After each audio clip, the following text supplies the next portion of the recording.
Hi student, welcome to Lakshmi Institute. இன்னைக்கு நம்ம என்ன பார்க்க போறோம்னா NCERT சிலபஸ்ல 11th ஸ்டாண்டர்டோட ஃபர்ஸ்ட் லெசன் என்னது வேதியியலின் சில அடிப்படை கருத்துக்களை பத்தி நம்ம பார்க்க போறோம். ஓகேவா? வேதியியலின் சில அடிப்படை கருத்துக்கள் என்னது? கெமிஸ்ட்ரியில நமக்கு இம்பார்ட்டன்ஸ் என்ன, அது என்னென்ன அடிப்படை கருத்துக்களை நமக்கு கொண்டு வந்திருக்காங்க அப்படிங்கறது ஃபர்ஸ்ட் லெசனா நமக்கு வச்சிருக்காங்க 11th ஸ்டாண்டர்ட்ல. ஓகே, நம்ம 11th ஸ்டாண்டர்ட் இப்போ NCERT சிலபஸ் பத்தி நம்ம பார்க்குறோம். ஃபர்ஸ்ட் இதோட ஃபர்ஸ்ட் பாயிண்ட் என்னன்னா வேதியியல் மற்றும் அதன் முக்கியத்துவத்தை பத்தி நம்ம பார்க்குறோம். ஓகேவா?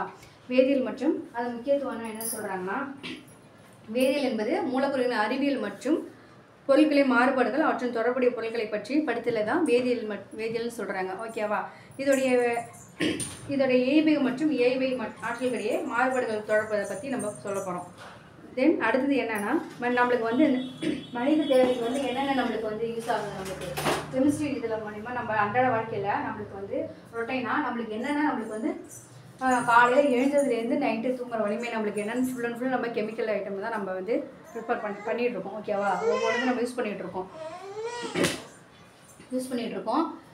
இருக்கப்ப என்னென்னா நம்ம என்னது காலையில் எழுந்து ப்ரெஷ் பண்ணுறதுலேருந்து நைட்டு தூங்குற வலிமை, நம்ம சாப்பிட்ற உணவு, நம்ம என்ன எடுத்துக்கிறோன்னா மருந்து எடுத்துக்கிறோன்னா ஹாஸ்பிட்டல் போகிறோன்னா அதில் என்ன கெமிக்கல் எல்லாமே இருக்குது. ஒவ்வொரு டேப்லெட்ஸ்லையும் என்னது பேராசிட்டமால், ஆஸ்பிரின், ஓகேவா, என்ன இது மாதிரி டேப்லெட்ஸ்லாம் என்னது ஃபுல் அண்ட் ஃபுல் கெமிக்கல் ஐட்டத்தை கலந்துருக்கிறதுனால, ஓகேவா, இது எல்லாமே நம்மளுக்கு என்ன சொல்கிறாங்க, அப்போ இதெல்லாம் இப்போ ஒரு வேதியோட அதோட முக்கியத்துவத்தை பற்றி நம்ம வந்து சொல்கிறோம்.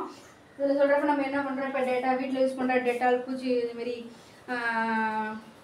பூச்சிக்கொல்லி மருந்து இதுமாரி எல்லாமே இருக்குல்ல, அது எல்லாமே நம்ம இது பண்ணுறோம். அப்புறம் எய்ட்ஸுக்கு என்னது, நம்ம எய்ட்ஸுக்கு நம்ம மருந்து கண்டுபிடிச்சிருக்கப்ப அது ஒரு வரப்பிரசாதமாக இதில் இருக்குதுன்னு சொல்கிறாங்க. ஓகேவா? அடுத்தது என்ன பார்க்க போறோம்னா இயற்பியல் அளவீடுகள் மற்றும் அவற்றின் அளவீடுகளை பற்றி நம்ம பார்க்குறோம். ஓகேவா? அது என்னன்னு சொல்கிறாங்க, வேதியியல் பொருட்களின் வினைகளை விளைவிப்பதற்கும் விரிவிப்பதற்கும் வேதிப்பண்புகள் மட்டும் அமைவதில்லை, அதற்கு வந்து நம்ம என்னது இயற்பியல் பண்புகளும் நம்மளுக்கு சேர்ந்து காணப்படுதுன்னு சொல்கிறாங்க. அப்போ காணப்படுறப்ப நம்மளுக்கு என்ன சொல்கிறாங்க, அதில் என்னென்ன பண்புகள் வேதியியல் பண்புகள் நம்ம இதெல்லாம் பார்க்குறோம். அப்போ இயற்பியல் பண்புகள் என்னென்ன பார்க்க போகிறோம்னா நீளம், நிறை, வெப்பநிலை, நேரம் மற்றும் மின்னோட்டம் இது போன்ற எல்லாமே நம்ம பார்க்குறோம். ஓகேவா? இப்போ இதில் நம்ம என்ன பார்க்க போகிறோம்னா நெக்ஸ்ட் ஒன் SI அலகுகளை பற்றி பார்க்க போகிறோம். SI அலகுகள் நீங்கள் வந்து இந்த 9th ஸ்டாண்டர்டில் நீங்கள் படிச்சுட்டு இருப்பீங்க. ஓகேவா? 9th ஸ்டாண்டர்ட்லேருந்து படிச்சுட்டு இருக்கீங்க.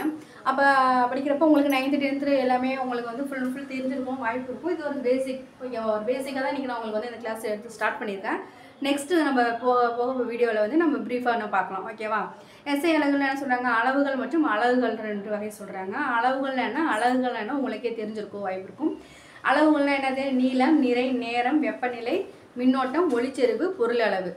ஓகேவா? அப்போ நீளம்னா என்னன்னு நம்ம சிம்பிள் சொல்லுவோம், L, நிறைனா Mன்னு சொல்லுவோம், நேரம்னா Tன்னு சொல்லுவோம், வெப்பநிலை T, மின்னோட்டம் I, ஒளிச்செறிவு I, அதே சொல்லுவாங்க. பொருள் அளவு என்ன சொல்கிறாங்க, Nன்னு சொல்கிறாங்க. இதே அளவுகள் என்ன சொல்கிறோம், மீட்டர் வந்து M, கிலோகிராம் கேஜின்னு சொல்லுவாங்க. ஓகேவா? நொடியை வந்து செகண்ட் சொல்லுவாங்க இல்லையா, அதை Sன்னு சொல்லுவாங்க. Kelvin CK. ஓகேவா? அடுத்தது கெல்வின் வந்து K தான். ஓகே, CK இல்லை, கெல்வின் வந்து K, ஆம்பியர் வந்து A, கேண்டிலா தான் CD, மோல் வந்து MOL. ஓகேவா? மோல் அதை சொல்லுவாங்க. ஓகே, இதுதான் இன்றைக்கி வந்து இந்த லெசனில் வந்து நான் உங்களுக்கு ஒரு பேசிக்காக ஒரு இம்பார்ட்டன்ஸ் மட்டும் சும்மா சொல்லியிருக்கேன். தென் நெக்ஸ்ட் வீடியோவில் உங்களுக்கு வந்து நான் கண்டினியூஸாக வந்து உங்களுக்கு லெசன் உங்களுக்கு வந்து ப்ரிப்பேர் ஆகிட்டு இருக்கும். பிடிச்சிருந்தா லைக் பண்ணுங்கள், சப்ஸ்கிரைப் பண்ணுங்கள் நம்ம சேனலை. நம்ம இன்ஸ்டியூட்டில் வந்து நம்ம இதே மாதிரி போன்ற லெசன்ஸ் வந்து நம்மளுக்கு தினைக்கும் வீடியோ பதிவிடப்படும். இதை பார்த்து பயனடைச்சுக்கோங்க. நன்றி, வணக்கம்.